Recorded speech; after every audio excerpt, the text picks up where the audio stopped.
grew up in rural Wisconsin, joined the Air Force after high school, and worked as a pararescue paramedic. He did his residency at Oregon Health Sciences University in Portland, and now works here in Salem as a trauma and acute care surgeon. Patrick.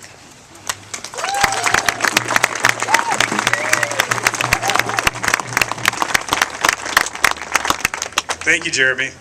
What an honor to be here to speak to all of you today.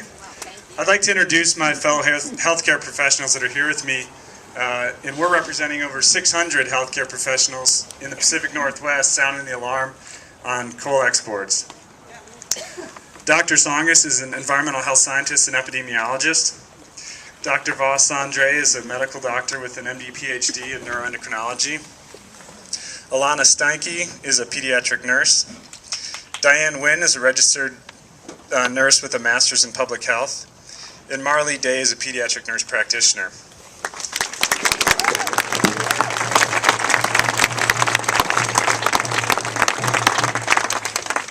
And my name is Patrick O'Haron, and like Jeremy said, I practice trauma and acute care surgery here in Salem. And I'm here to tell you that coal exports are a clear threat to public health. The transport of coal is implicated in lung disease, delayed lung development in children, cardiovascular disease like strokes and heart attacks, and neurologic disease. As a medical and a doctor and a surgeon, let me convey this as plainly as I can. This stuff makes you sick. And what stuff am I talking about? Well, let's start with coal dust and diesel particulates as just a few. Coal dust is the known cause of black lung disease. Diesel particulates contain known carcinogens. Of course, not every coal miner gets black lung disease, and not every person exposed to diesel particulates gets cancer. How much exposure is okay? Well, we don't really know. That science is incomplete.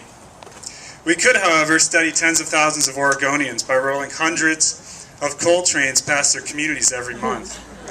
Each of these trains loses roughly 30 pounds of coal dust per mile. 30 pounds of dust. Think about that. That's a lot of dust. But maybe we shouldn't do that study after all. Well, what about using covered barges instead of trains? The barges have their own not insignificant set of problems. But regardless of how this coal is transported to Asia, when it gets there, it's burned. And that releases toxins and CO2. I don't know if people have had a chance to see the pictures of the air quality in Beijing in this January. But the pollution can be seen from space. And where does all that toxin-laden smog end up? Well, the prevailing winds blow it across the Pacific Ocean and ends up back here. And that's not to mention CO2. I don't really have time to discuss the grave public health implications of climate change, but suffice it to say it's probably the greatest problem that we face. So let me tell you a story.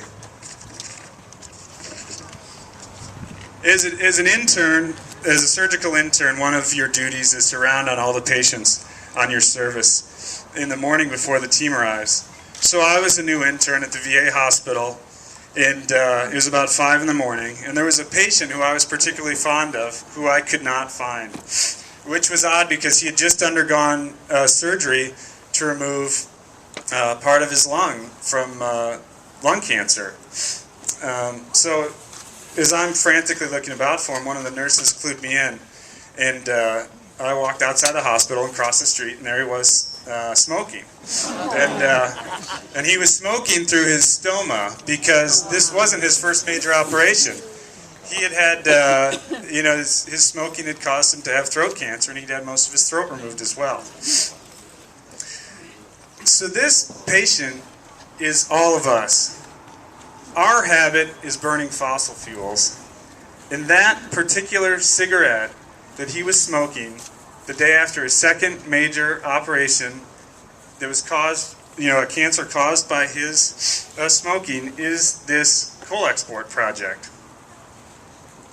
But let me end with the story of another smoker. And that's my mom. My mom smoked in her 20s, but the day she found out that she was pregnant with my older sister, she quit, and she never touched another cigarette again. And that's the choice that we need to make. And that's why I'm calling for Governor Kitzhaber, both as a public servant and as a fellow doctor, to ensure that an area-wide environmental impact statement is done, that a comprehensive health impact assessment is done, but most importantly, that these permits for coal export, now for Amber Energy and others, are denied. Here.